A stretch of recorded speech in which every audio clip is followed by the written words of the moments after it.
The piercing wail of a siren cut through the crisp morning air as police officer Sarah Mitchell's patrol car raced down the winding mountain road. Her hands gripped the steering wheel tightly, her knuckles white with tension. The call had come in just minutes ago. A hiker had spotted what appeared to be an abandoned car seat near Thompson Creek Trail. "Please let this be nothing," Sarah whispered to herself. But 15 years of police work had taught her that calls like these rarely ended well. As she navigated the sharp turns leading to the trailhead, memories of similar cases flooded her mind, none with happy endings. The morning fog still clung to the ground as Sarah pulled into the empty parking lot. Jerry Thompson, the hiker who had made the call, was waiting by his truck, his face ashen. He was a regular on these trails, known to many in the small community of Pine Ridge. "Over there," Jerry pointed with a trembling hand toward a narrow path. "About half a mile in. I didn't want to touch anything." Sarah grabbed her gear and followed Jerry down the trail. The autumn leaves crunched beneath their feet, the sound eerily loud in the morning stillness. As they rounded a bend, Sarah's breath caught in her throat. There, partially hidden behind a fallen log, was a baby carrier, and it wasn't empty. Her training kicked in immediately. She approached carefully, documenting everything with her body camera. The carrier was expensive, barely scratched despite its location. Inside, wrapped in a pale blue blanket, was a baby boy, no more than 6 months old. His tiny face was red from crying, but what struck Sarah most was how well-dressed and cared for he appeared to be. "This doesn't make sense," Sarah muttered, checking the infant's vital signs. The baby was cold but alive, surprisingly well considering the circumstances. There were no signs of exposure or serious distress, despite the near-freezing temperatures of the mountain night. As Sarah radioed for backup and medical support, something caught her attention: paw prints in the soft earth around the carrier. Lots of them. And scattered nearby were remnants of what appeared to be a half-eaten sandwich and an empty baby bottle. Jerry Amri, who had been standing back, suddenly spoke up. "There's been a pack of strays living up here. Local folks sometimes leave food for them. They're not dangerous, just abandoned pets that somehow found each other." Sarah's mind raced as she pieced together what she was seeing. The paw prints, the food remains, the relatively good condition of the baby. It seemed impossible, but the evidence was right there in front of her.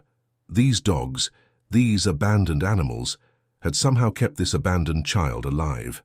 But that was only the beginning of the mystery. As Sarah began processing the scene, she noticed something that made her blood run cold. Tucked into the side of the carrier was a handwritten note, its edges torn and damp from the morning dew. The words, written in shaky handwriting, read, "His name is Charlie. Please protect him. They're watching." Sarah's hand instinctively moved to her weapon as she scanned the surrounding trees. Who were they? Why would someone leave a perfectly healthy baby in the wilderness? And most importantly, how had a pack of stray dogs known to protect him through the night? As if in answer to her unspoken questions, a bark echoed through the trees. Sarah turned to see a large German shepherd mix standing at the edge of the clearing, its intelligent eyes fixed on the baby carrier. Behind it, several more dogs emerged from the underbrush, maintaining a respectful distance but clearly unwilling to abandon their vigil. The wail of approaching sirens filled the air as backup and medical support neared the scene.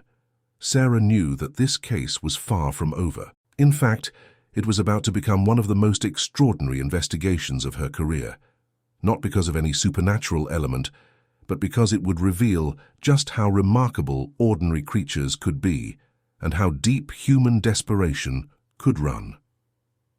What she didn't know yet was that baby Charlie's story would uncover a web of secrets that would shake their small mountain community to its core, and that the real mystery was only just beginning.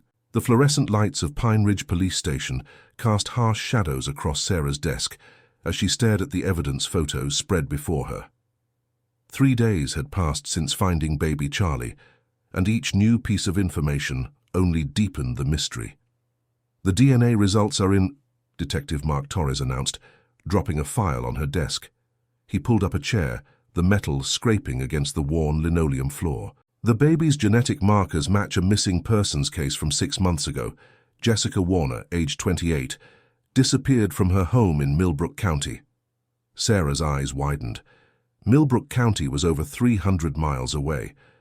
What do we know about her? Elementary school teacher, well-liked in the community, no criminal record, Mark replied, flipping through his notes. She vanished 3 months into her maternity leave. Her house was found spotless. Too spotless, actually. Someone had cleaned it thoroughly. Sarah picked up one of the photos from the carrier.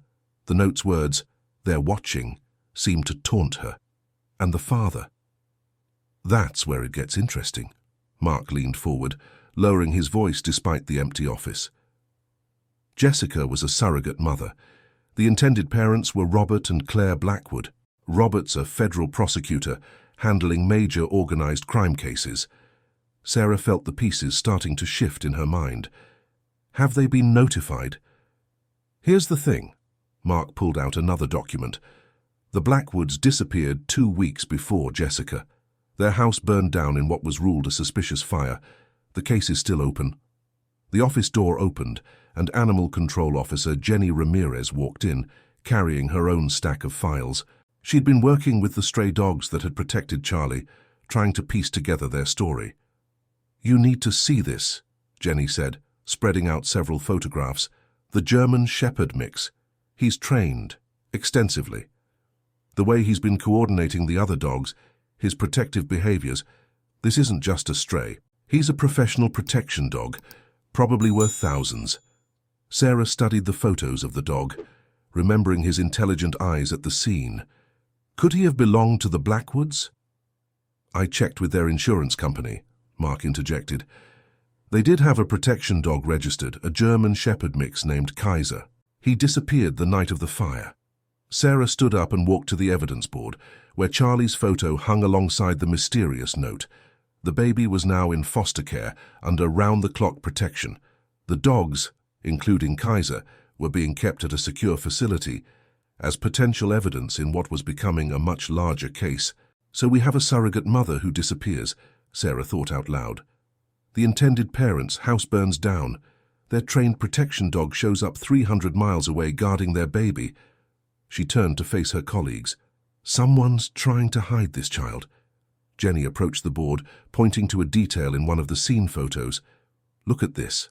Kaiser's collar was removed, but you can see the wear marks on his fur. Someone took it off recently, probably to remove any identification." "There's more," Mark added, pulling up a file on his computer. "I did some digging into Robert Blackwood's cases. His last prosecution was against the Valdez cartel. He had a key witness ready to testify, would have brought down their entire East Coast operation." "What happened to the witness?" Sarah asked, though she suspected she knew the answer. "Disappeared, along with his entire family, 2 days before the Blackwoods' house burned." Sarah felt a chill run down her spine. The pieces were falling into place, but they painted a picture more dangerous than she'd initially imagined. This wasn't just about an abandoned baby. It was about protection, desperation, and sacrifice. A knock on the door interrupted her thoughts. Officer Pete Chen stood in the doorway, his face grave. "We just got a call from the foster home," he said. "Someone tried to break in. They were scared off by the security detail, but—" He hesitated. "They left this." He held up an evidence bag containing a single playing card, the Queen of Hearts. On its face, someone had written 4 words in red ink. "The child is ours." Sarah looked at her colleagues, seeing her own determination reflected in their faces. They were no longer dealing with a simple abandonment case. This was about saving a child from forces that had already destroyed multiple lives, and somewhere out there, a desperate mother and 2 dedicated parents were counting on them to keep Charlie safe. What they didn't realize was that the next 24 hours would bring a revelation that would change everything they thought they knew about the case. And it would all begin with an unexpected visitor to the police station, someone who had been watching from the shadows all along. Sarah was just about to end her shift when the station's front desk called. A woman had walked in, refusing to speak to anyone but the officer who found the baby. Something in the dispatcher's voice made Sarah hurry to the lobby. The woman sat rigid in a plastic chair, her hands clasped tightly in her lap. She wore dark sunglasses despite the indoor lighting, and her brown hair was pulled back severely from her face. But it was her posture that caught Sarah's attention, the way she seemed to be forcing herself to stay still, as if any movement might shatter her resolve. "I'm Officer Mitchell," Sarah said softly, sitting across from her. "You asked to speak with me." The woman's hands trembled as she removed her sunglasses, revealing red-rimmed eyes. "So my name is Claire Blackwood," she whispered, "and I need to know if my son is safe." Sarah felt her pulse quicken but kept her voice steady. "Why don't we talk somewhere more private?" In the interview room, Claire's story spilled out like water from a broken dam. "It wasn't the cartel that came after us," she said, her voice barely audible. "It was worse. It was family." She pulled out a worn envelope and placed it on the table. Inside were documents, bank statements, emails, and photographs. Robert's brother, James Blackwood, runs a private security firm. They've been laundering money for years, using their government contracts as cover. Robert discovered it during the Valdez case. "Your brother-in-law is involved with the cartel?" Sarah asked, studying the documents. Claire shook her head. "The cartel was just one client. There are others, politicians, corporations, anyone willing to pay. When Robert found out, James tried to buy his silence. When that didn't work..." She closed her eyes, fighting back tears. "The house fire wasn't meant to kill us. It was a warning." "But you escaped," Sarah prompted gently. "Kaiser." Claire smiled sadly. "He woke us up when they set the fire. We had a plan ready. Robert knew how dangerous the information was. We split up to protect Charlie. Jessica, our surrogate, she was an old friend. She agreed to hide with the baby while we created a false trail." Sarah leaned forward. "Then why was Charlie left in the woods?" Claire's face crumpled. "Jessica called 3 days ago. They found her. She managed to get Charlie to me, but they were close behind. I couldn't keep him safe, couldn't stay in one place. Then I remembered the stories about the stray dogs near Thompson Creek." She wiped her eyes. "Kaiser was trained to protect. I knew he'd find the other dogs, knew they'd keep Charlie safe until someone found him. It was the hardest decision of my life." "Where's Robert now?" "Gathering evidence. We have a contact in the FBI, building a case, but James has people everywhere. We couldn't trust official channels, couldn't risk putting Charlie in the system." She pulled out her phone, showing Sarah a text message. "This morning, Robert said he finally has enough proof. He's meeting with federal agents tonight." Sarah studied Claire's face, years of experience helping her read the truth in the woman's eyes. "Why come forward now?" "Because James knows about Charlie, the Queen of Hearts. It's his calling card, his way of marking targets." Claire's voice broke. "Robert's evidence won't matter if they get to Charlie first. James will use him as leverage, force us to back down. I can't let that happen." A knock on the door interrupted them. Detective Torres entered, his face grim. "We just got word. There's been a shooting at the Mountain View Motel. The victim, he matches Robert Blackwood's description." Claire's sharp intake of breath seemed to pull all the oxygen from the room. Sarah reached for her hand, but Claire was already standing, her shock transforming into steely determination. "Then we have less time than I thought," she said, her voice steady despite her pale face. "James will come for Charlie tonight. He has to, now that..." She couldn't finish the sentence. Sarah exchanged looks with Mark. They both knew what this meant. The next few hours would determine not just Charlie's fate, but whether James Blackwood's entire operation would finally be exposed. What they didn't know was that someone else had been paying close attention to the case, someone whose connection to the Blackwood family would turn everything they thought they knew upside down. And as night fell over Pine Ridge, that person was already setting in motion events that would lead to the most dangerous confrontation of Sarah's career. The Mountain View Motel parking lot was a maze of flashing police lights and crime scene tape when Sarah arrived. Claire sat in the passenger seat of the patrol car, her face a mask of controlled grief. The news about Robert had hit her hard, but instead of breaking down, she'd become more focused, more determined. Detective Torres met them at the perimeter. "Robert's alive," he said without preamble. "Took 2 shots, but he's in surgery. Doctors say he'll make it." He lowered his voice. He managed to get 3 words out before they took him in. Emily knows everything. Claire's face went white. Emily Carter. Who is she? Sarah asked, noting Claire's reaction. James's wife, Claire whispered. She's the company's financial controller. She handles all their accounts. Sarah's mind raced. Could she have access to proof of the money laundering? More than that. Claire's voice strengthened. She has access to everything. Every transaction, every client, every cover-up. Emily's the one who actually builds the paper trails. A young officer hurried over, holding an evidence bag. Found this in Mr. Blackwood's room, he said, handing it to Detective Torres. Inside was a USB drive and a crumpled note with an address. That's Emily's lake house, Claire said, reading the address. She goes there when she needs to think. It's where she keeps her private files. Sarah checked her watch. 9:47 p.m. How far? 40 minutes, up near Chester Lake. Detective Torres was already on his phone, coordinating with local units, but Sarah noticed Claire shaking her head. James will have people watching it, Claire said. If police show up, Emily will destroy everything. She's loyal to him, or at least, I thought she was. Sarah considered their options. They needed those files, but more importantly, they needed to keep Charlie safe. James would be expecting them to move the baby to a more secure location, unless... What if we give him what he expects? Sarah said slowly.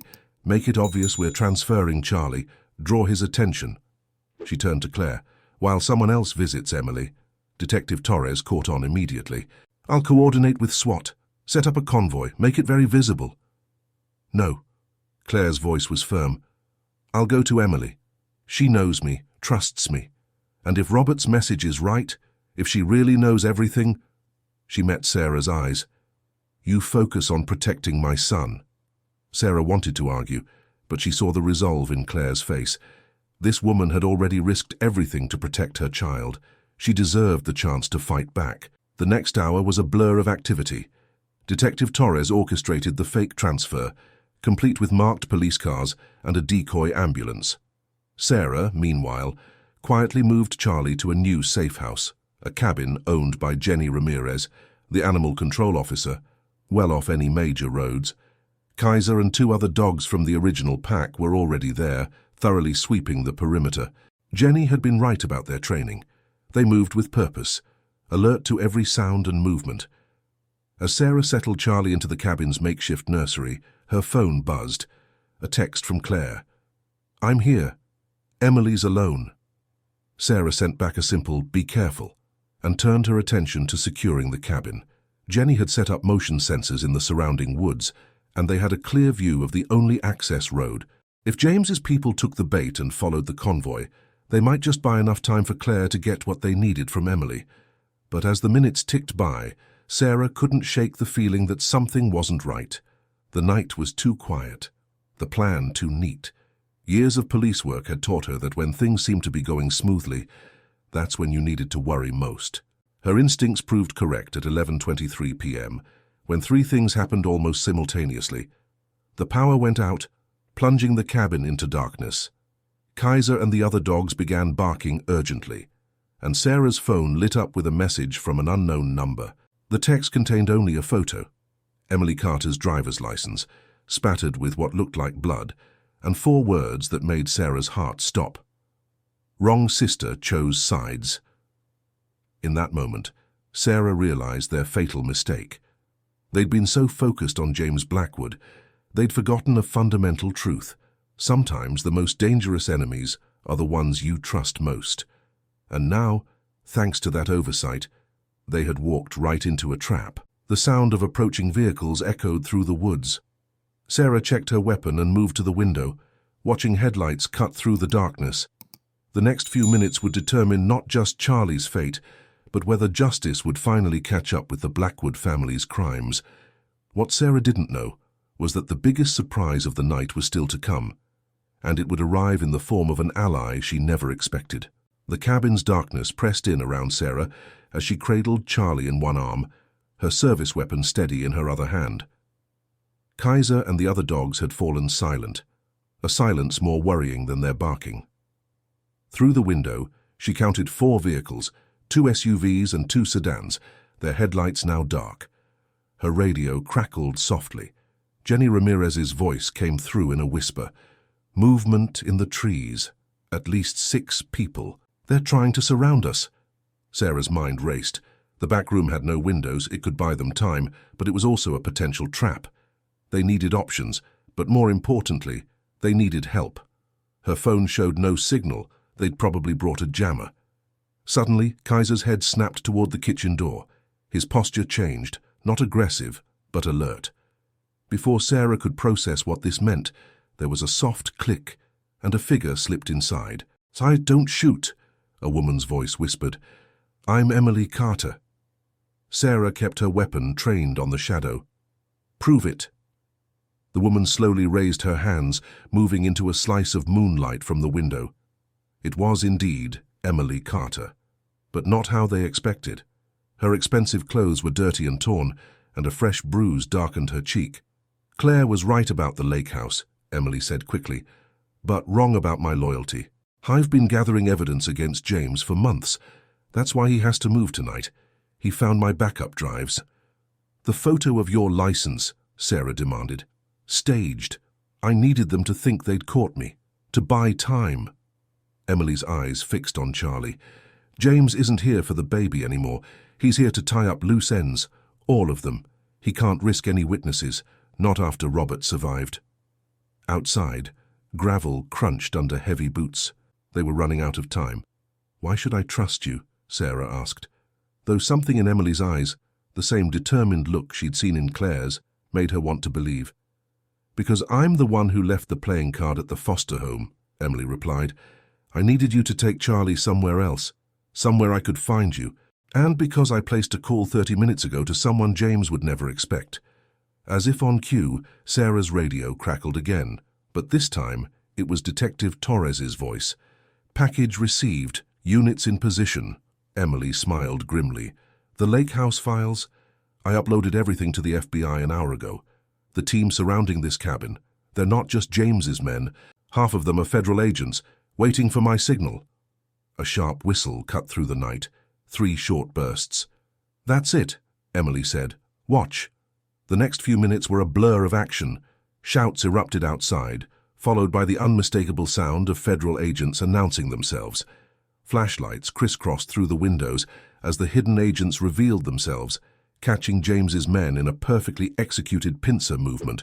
Sarah moved to the window, keeping Charlie protected, and watched as several figures were forced to the ground.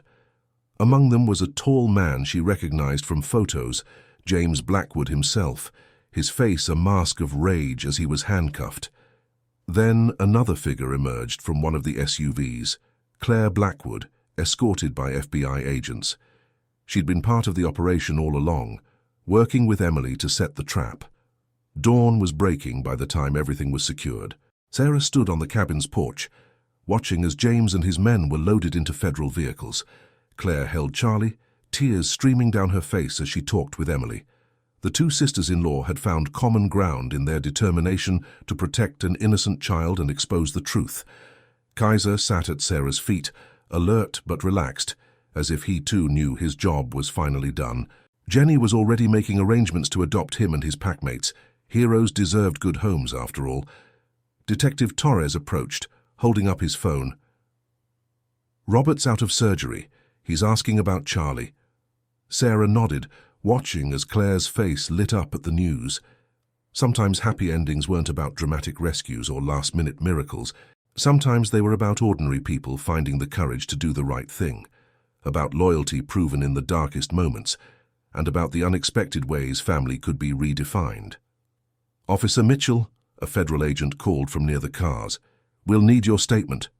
Sarah took a last look at the scene before her. Claire and Charlie reuniting with Emily, the dogs finding new purpose, justice finally being served. The morning sun painted the sky in shades of pink and gold, and for the first time since finding that baby carrier in the woods, Sarah felt the tension leave her shoulders. In the end, it hadn't been the dogs alone who saved Charlie, though their protection had been crucial. It had been a network of people, each playing their part: a dedicated police officer, a brave mother, a whistleblower finding her conscience, And yes, a pack of loyal dogs who proved that sometimes the most extraordinary guardians could be found in the most ordinary places. As Sarah walked toward the federal agent, Kaiser at her heels, she reflected that some cases changed you, not because they were the most dramatic or dangerous, but because they reminded you why you chose this life in the first place, to protect, to serve, to make a difference, one small miracle at a time. The sun climbed higher, burning away the last shadows of night, and with them, the last traces of the mystery that had brought them all together. Ahead lay paperwork, testimonies, and the slow grinding wheels of justice. But for now, in this moment, it was enough to know that a child was safe, a family reunited, and the truth, finally, brought to light. Pine Ridge's autumn colors had given way to spring blossoms when Sarah Mitchell pulled up to the newly renovated farmhouse on the outskirts of town. The wraparound porch, fresh white paint, and neat garden spoke of new beginnings, a stark contrast to the events that had brought them all here 6 months ago. Jenny Ramirez's animal sanctuary sign stood proudly at the entrance, Second Chance K9 Training and Rehabilitation Center. The former animal control officer had turned her family's old property into something extraordinary, thanks in part to an anonymous donation that everyone suspected came from the Blackwoods. Sarah smiled as she spotted Kaiser leading a training session with 3 new rescue dogs. The German Shepherd mix had found his true calling, helping Jenny rehabilitate other abandoned dogs. His packmates, Luna, Rex, and Shadow, had also stayed on, becoming integral parts of the program that was gaining national attention for its success with traumatized animals. The screen door creaked open, and Claire Blackwood stepped out. Charlie balanced on her hip. At 10 months old, he was already trying to walk, his determined personality showing through in every wobbly step. Behind her came Emily Carter, carrying a stack of files. She'd been instrumental in helping Jenny set up the sanctuary's non-profit status, putting her financial expertise to better use. "You're just in time," Claire called out. "Robert's bringing the cake." Sarah followed them around to the backyard, where tables had been set up on the fresh spring grass. It was Charlie's first birthday party, celebrated a bit early to coincide with the sanctuary's official opening. The gathering was small, just those who had been part of that fateful week 6 months ago. Detective Torres was already there, discussing security systems with Robert Blackwood, who had recovered fully from his wounds. The federal prosecutor had taken a step back from high-profile cases, focusing instead on consulting work that kept him closer to home. The evidence Emily had gathered had led to James Blackwood's conviction, along with dozens of his associates. The case had exposed corruption reaching into several major corporations, though the full extent was still being uncovered. "Hard to believe it's been 6 months," Emily said, joining Sarah by the punch bowl. The sisters-in-law had formed an unexpected bond, their shared determination to protect Charlie healing old family wounds. Emily had moved to Pine Ridge permanently, using her business acumen to help other whistleblowers navigate the legal system. "Sometimes it feels like yesterday," Sarah replied, watching Charlie laugh as Kaiser gently licked his face. The bond between the child and the dog had only grown stronger. "Have you heard anything about James?" Emily's expression hardened slightly. "He's still fighting the conviction, but the evidence is solid. His appeals keep getting denied." She managed a small smile. "The company's legitimate contracts have been transferred to new management. They're actually doing good work now, providing security for domestic violence shelters and child advocacy centers." The afternoon passed pleasantly, filled with the kind of ordinary moments that seemed miraculous given what they'd all been through. Jenny showed off the sanctuary's new training facilities, designed specifically for rehabilitating traumatized animals. Claire and Robert talked about their plans to start a foundation supporting surrogacy rights and child protection. Detective Torres shared news about improvements to the department's witness protection protocols, inspired by their experience. As the sun began to set, Sarah found herself sitting on the porch steps with Kaiser at her feet. Charlie had fallen asleep in Claire's arms, exhausted from the excitement. The scene before her, friends becoming family, second chances being realized, justice leading to positive change, felt like more than just a happy ending. It was a reminder that even in the darkest moments, hope could take root and grow into something beautiful. Jenny joined her on the steps, handing her a cup of coffee. "We're starting a new program next month," she said. "I'm working with local shelters to train protection dogs for families in witness protection. The FBI's interested in funding it." Sarah nodded, remembering how Kaiser's training had made all the difference that night. Sometimes the best guardians are the ones nobody expects. "Speaking of unexpected," Jenny grinned, "wait until you see what Kaiser did in training yesterday. We had this new rescue, completely shut down, wouldn't respond to anyone. Then Kaiser just..." As Jenny launched into her story, Sarah looked around at the life they'd all built from the ashes of tragedy. The sanctuary's lights were coming on as dusk approached, creating a warm glow that seemed to embrace the gathering. Kaiser's pack patrolled the perimeter, not because they had to, but because they had chosen this place, these people, as their own to protect. In the end, Sarah reflected, it wasn't just about a baby being saved or criminals being caught. It was about the connections forged in crisis, the everyday heroes who stepped up when needed, and the remarkable capacity for both humans and animals to heal, adapt, and thrive when given the chance. The story that had begun with an abandoned baby and a loyal pack of dogs had evolved into something larger, a testament to the enduring power of compassion, courage, and the surprising ways family could be found, formed, and strengthened through adversity.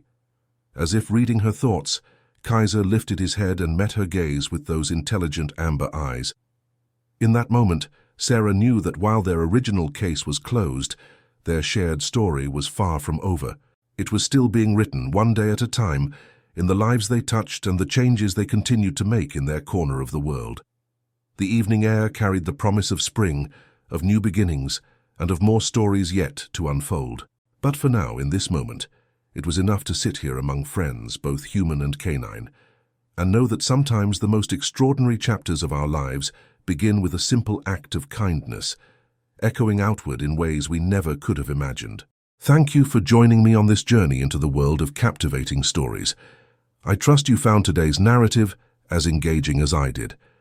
If you enjoyed this exploration into fascinating and compelling narratives, kindly indicate your appreciation by liking this video. Are you watching on mobile? Show your appreciation with a double tap for hype. For more captivating stories and journeys into the heart of compelling storytelling, please subscribe to the channel and activate notifications so you don't miss a single upload. Your thoughts and interpretations are most welcome. Please share your perspectives on today's story in the comments below. And if you believe others would find this content engaging, please consider sharing the video with your network. Until our next journey into the world of captivating tales, I bid you farewell.